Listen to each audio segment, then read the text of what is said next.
Service in Wilmington has issued a severe thunderstorm warning for southern Champaign County, northeastern Clark County, northeastern Madison County, southwestern Union County, Ohio, until 10:30 p.m.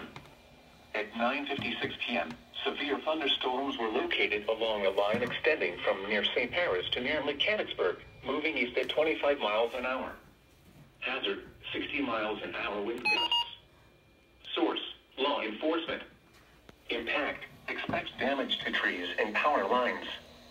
Locations impacted include Urbana, Plain City, Mechanicsburg, Tremont City, Woodstock, Catawba, Mutual, Cable, Thackeray, Westville, Rosedale, State Route 4 and State Route 161, Resaca, Powhatan, Catawba Station, Chuckry, Cary Hunt, New Moorfield, and Plumwood.